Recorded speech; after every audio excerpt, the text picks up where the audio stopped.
Invite up my incredible friend Beverley, and I'm going to let her share with you what it is she wants to talk about. Thanks, Beverley.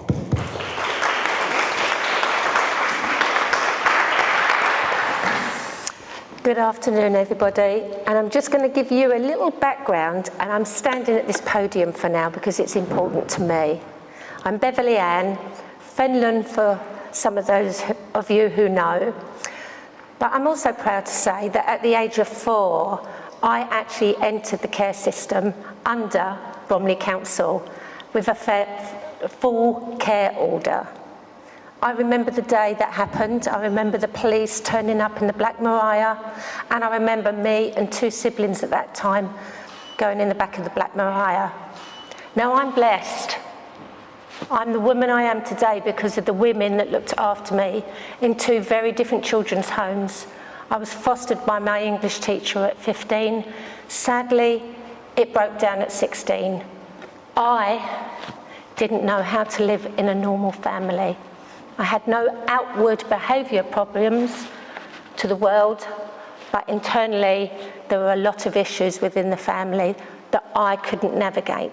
I didn't know how to be in a normal family. Between 2 of the children's homes, we were actually sent back home for nearly 3 years. And that I was the eldest of 6 children that my mum had kept, because unfortunately she also adopted out 2 other siblings, or should I say fortunately. When my fostering broke down, I had nowhere else to go. I could have gone back into care again to a children's home, but I knew that I was also facing that cliff at 18. And even though it was a few years ago, or a few more I should say, I knew I had to use the resources around me to support me living on my own. The option was to live in a hostel in Bromley South, and I went to live there. I had 6 months there. I phoned my social worker once a fortnight and checked in with her, but I knew now I was an adult in my world, I was going to change the narrative. Because not only was I a care leaver, I was actually being sexually abused from even before I was taken into care. But that was never recorded. And in all fairness, I wasn't actually abused just by my father. I was also later on at the age, starting from the age of 7, abused by one of his friends as well. So I was regularly being sent home, and wasn't it wonderful I was going to go home for Christmas when that was not what I wanted. All the carers around me, the aunties, as Fatima explained, because I am of a certain age, they were loving, and I'm so grateful to them, but they didn't have the conversation, they didn't have the words to speak to a child or even ask. And one of the things I'm going to say is today, even today in 2026, as adults, we often don't want to hear what children actually want to say, and we don't encourage them.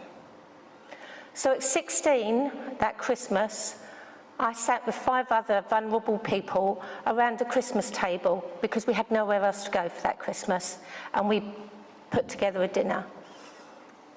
And I knew back then that I was going to share my voice one day, and I was going to actually tell the adults around children what goes on behind closed doors.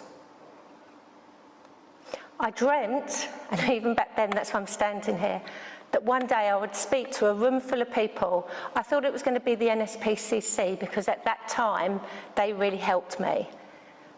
But here I am today at Bromley Town Hall with all of you good people here, and I'm living that dream right now. So I'm going to step forward for many years, and there's a reason.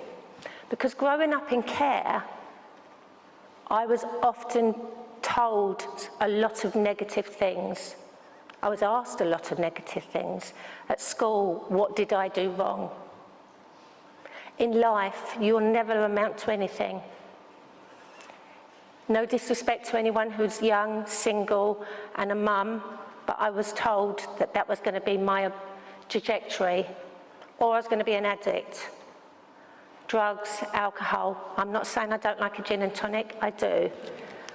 I am blessed that I'm not an addict, but there have been times in my life that I can recognise that I've used alcohol to numb, to cope, and just be obliterated.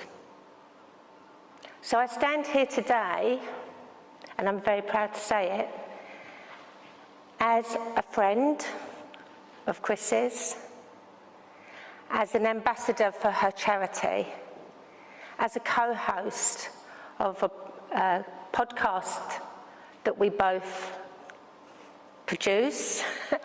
We're on YouTube, we're also on all platforms for podcasts, and it's called Breaking the Cycle, 2 Steps Forward.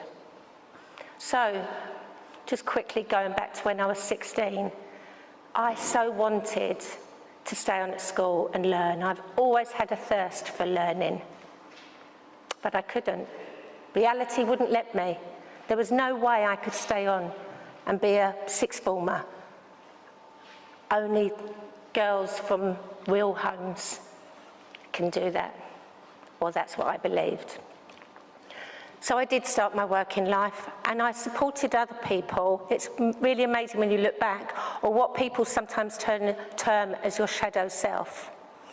And I worked really hard, and I aspired to be acknowledged, to be accepted into the world. I didn't want anyone to know I was a care leaver, and I certainly didn't want anyone to know that I was a survivor of sexual abuse. So I carried the shame and I carried the guilt for many a year. And then this lovely little empire that I built up, I had the mortgage, I had the great career, suddenly all came crashing down. I couldn't manage the finance. I didn't know how to ask for help. I didn't know how to ask for support in my business. I'd used all my survival skills to build 2 fantastic businesses, but I didn't know how to sustain them. When it all came crashing down, so did I. And I had that, what we call, breakthrough moment, as in, I had a breakdown.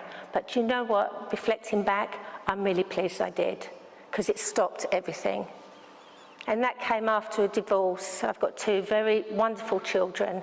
And yes, as a mother, I've had my challenges. And I've had to do a lot of internal work. And I still, as part of my self-care, and for anyone who knows me, self-care is a word that goes through my inner core, and it's the one thing I'm passionate about. So I am a specialist practitioner who works with adults overcoming childhood trauma, and that includes all forms of abuse. I don't apologise about speaking about sexual abuse. We talk about suicide now, and we understand how that saves lives.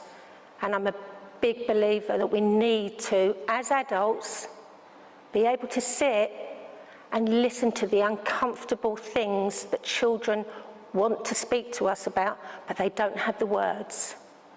And they don't know what's going to happen. So my private practice I've actually reduced because 4 years ago now, I decided that I wanted to be part of the research, because as we've heard today, there isn't a lot of research.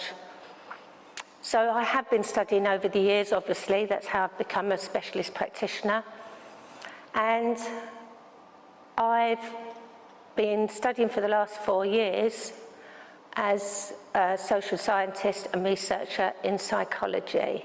So I've got another year to do, or 2, and I'm changing from the Open University to Chichester University, and I'm so proud. This 16-year-old girl is actually achieving not only her dreams, but the biggest one is that she's supporting other people alongside with Chris and many others in this room. And I look forward to the day that I graduate. But one of my fantastic achievements that I'm proud of in my everyday life is I stepped back from my private practice, and I now currently work for West Sussex County Council with children in residential care. And they're young people that are either living their trauma right now, or trying to find ways to overcome it.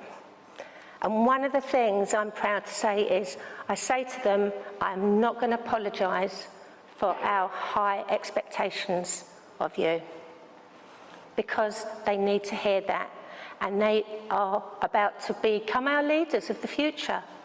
My favourite song being The Greatest Love of All by George Benson, which was written in 1977, but if you listen to the words, and it was covered by Whitney.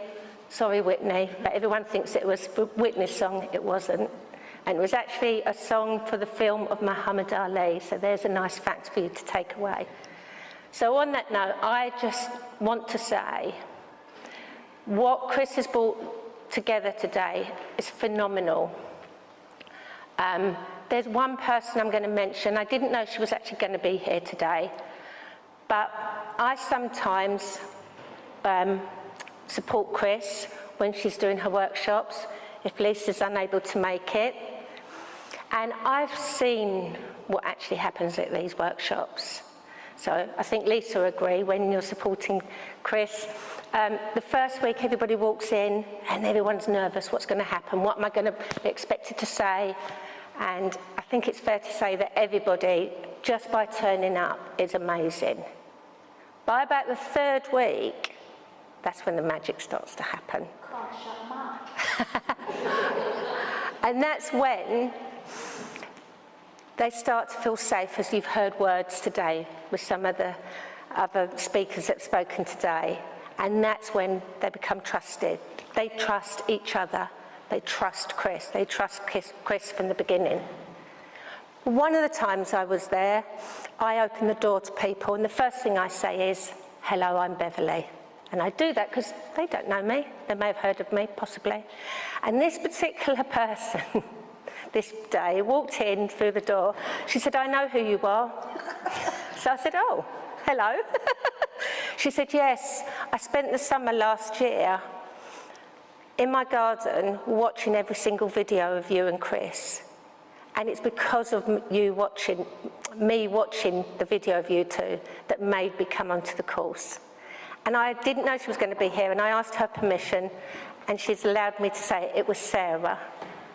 And she said through being at the course, it saved her life. So that's the impact of the workshops from survivors of abuse. What can you do? Well, you've heard lots of different fundraising, and I'm proud to say I've also completed a marathon for survivors of abuse, but I didn't run mine. I completed it in 7 hours 20. I'm a walker. I'm not a runner. But even if you know someone that you can just pass some information on to, even if you signpost someone, when you leave this room today, think about the conversations you have with everyone, because it truly, truly makes such a difference. And when you hear somebody who's talking and they may be ignorant, and I say that in the purest of terms, and they may be negative about trauma, abuse, or maybe you hear victim blaming, maybe now some of you will be able to say, actually, let's rethink that. So I'm going to hand you back because I think I've gone over 5 minutes. Apologies for that. But she is just an absolute diamond.